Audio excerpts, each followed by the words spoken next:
Hello everybody, I'm here today to discuss questions. And we all have questions. We all need questions to help us continue with our development. We need to question everything, verify everything for ourselves. So I shall start with a quote from Gurdjieff's second book, Meetings with Remarkable Men, where he's discussing questions. What remarkable men have I met? What marvels have I seen in the East?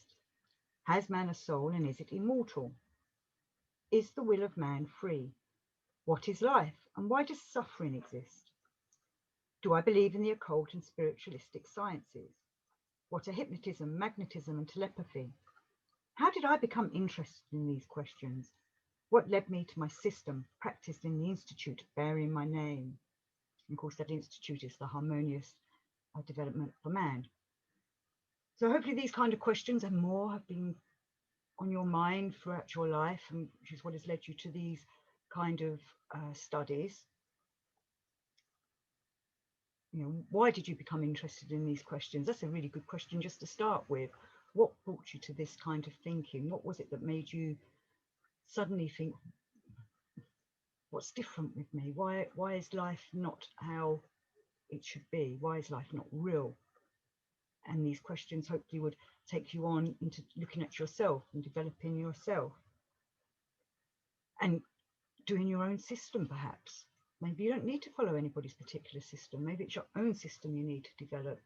As Blake said, and I hope I can get this quote kind of right, that he would rather he doesn't want to be a slave to anybody else's system. He'll just develop his own. William Blake, that is. Because if you follow other people's systems, you're looking for answers from other people, which is well and good. Get answers from others, but then ponder on it and work it out what you want to believe in, what you want to do. Don't be a servant to anybody else's way of thinking. And a lot of people come to this because they've gone through some kind of trauma or some kind of drama in their life, and they start thinking, well, what is life all about? And then you start looking at other things of trying to see what is life about. You have that little nagging feeling at the back of you telling you there's more to life than just what we're told by the everyday authorities and our governments and our schools and things. Like the sheep that follow everything along, we know there's something deeper, something more intense with it all, but not intense in a bad way, intense in that there's something behind all that's going on, behind the facade. So this is from Life is Real, Only Then When I Am. Until this time, the aim of my inner world had been concentrated only on my one unconquerable desire to investigate from all sides and to understand the exact significance and purpose of the life of man. What is the purpose of life?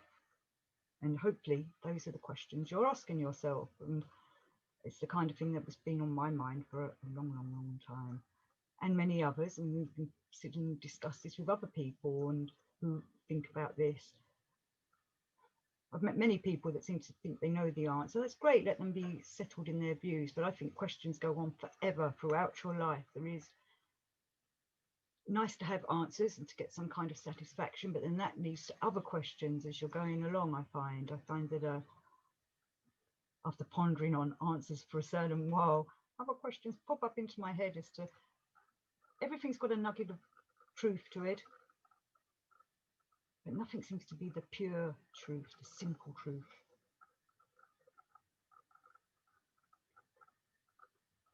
So again, from Life is Real,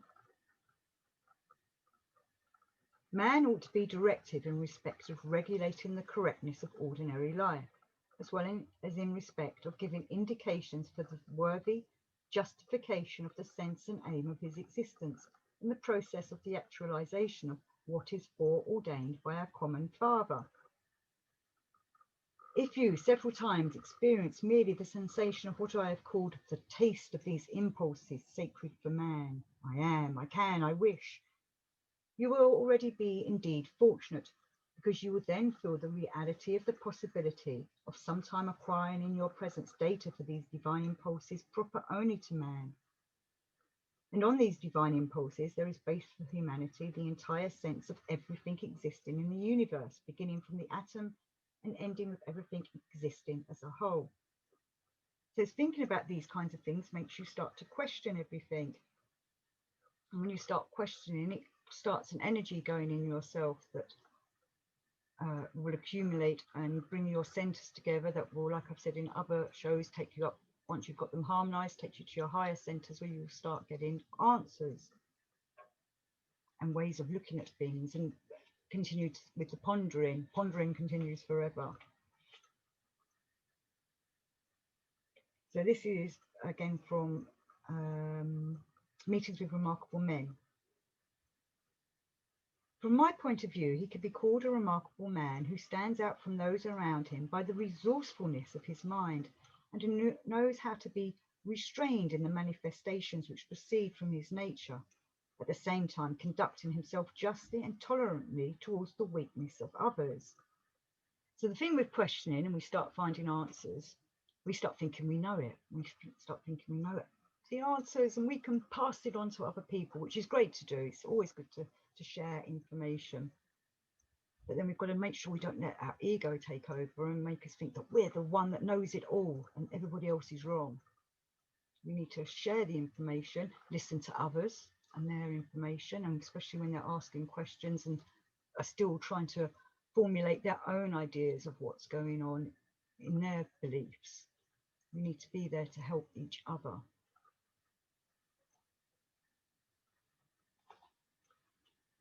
So this next one is from Views from the Real World.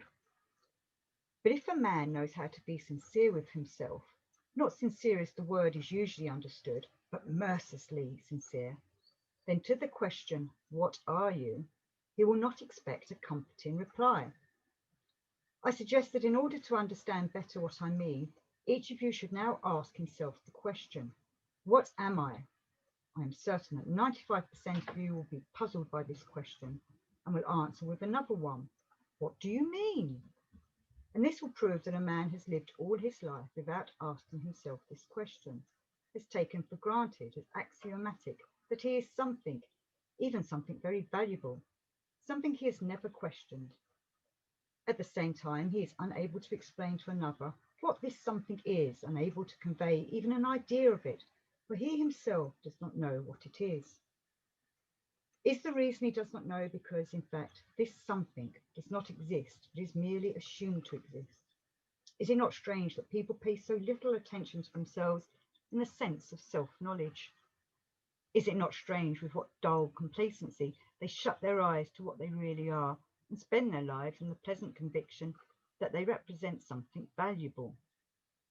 They fail to see the galling emptiness hidden behind the highly painted facade created by their self-delusion. Actually, that should be highly painted facade created by their self-delusion, and do not realize that its value is purely conventional. Socrates' words, know thyself, remain for all those who seek true knowledge and being. So that's why these questions of who am I? What am I doing? What is myself? Are all really important because they help you to start understanding who you are, to know thyself. One of the major important axioms of this path that we're on.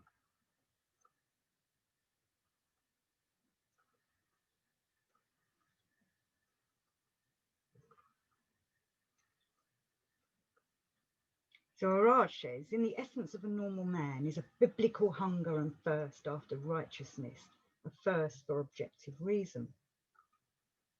And Knott goes on to say, if you understand types, you will know what questions they will ask even before they open their mouths.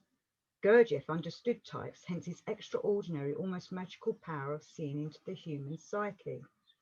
And that's when I was saying before about sharing knowledge with people, and as you're developing yourself, hopefully you will become aware of the different types of people there are in this world. I think it was 28, Gurdjieff said, 28 different types of people.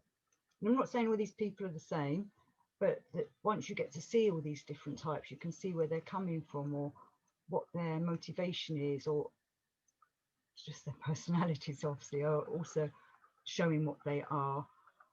But the different types ask different types of questions that fit with their type. What type are you? What type of questions are you asking? But once you start asking the deep questions like who am I, what am I, and such like, hopefully that will open up everything for you. So in search of the miraculous, Ouspensky asks, can one stop being a machine? Gurdjieff replies, that is the question. It is possible to stop being a machine, but for that it is necessary first of all to know the machine. When a machine knows itself, it is not such a machine as it was before. It already begins to be responsible for its actions. And again, very important, responsibility of what we're doing, how we react with people and with ourselves and with life as it goes along. I might do a responsibility one in the future.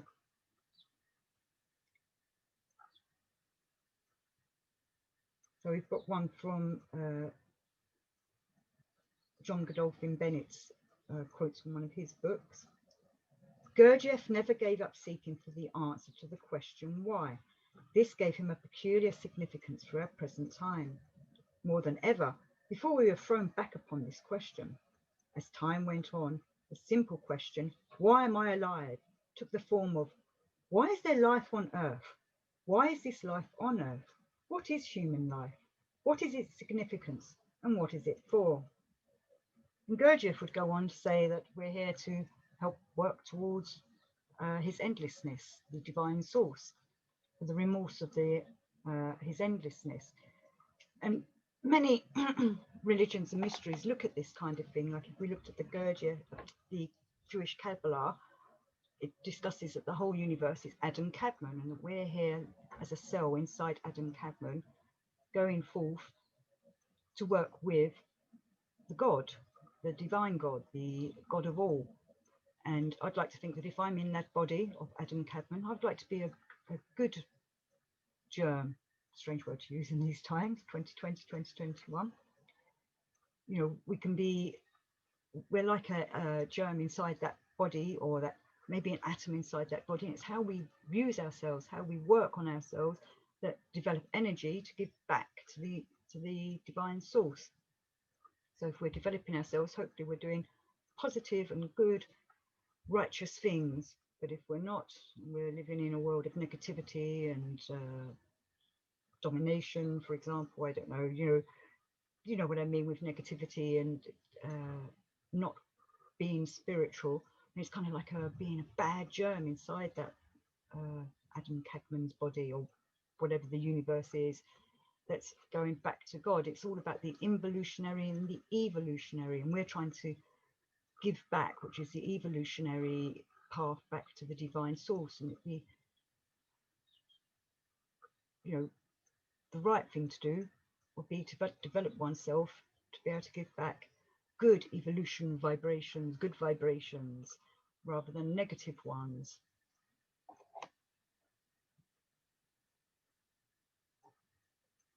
And Gurdjieff calls this reciprocal maintenance. So the involution's coming down from the divine source, and the evolutionary is us developing ourselves, and the emanations we give back out, whether they're good or bad. And Gurdjieff calls this reciprocal maintenance. I'll do a quick quote about reciprocal maintenance from John Godolphin Bennett. The mystery of reciprocal maintenance is the key to a new and satisfying view of human life on the earth. If we can accept it, we have a touchstone by which all activities, great and small, can be evaluated. We can fulfill a threefold purpose by our own will and acts. We save ourselves, we help mankind in its evolution, and we lighten the sufferings of our Creator. So I'm going to leave now with a question for you all. Perhaps it's time to look at what our reciprocal maintenance is. What's our role in it? If you've been thinking about who you are and what you're doing with your life, then maybe reciprocal maintenance is the next question to ponder. So thank you all. Live long and prosper.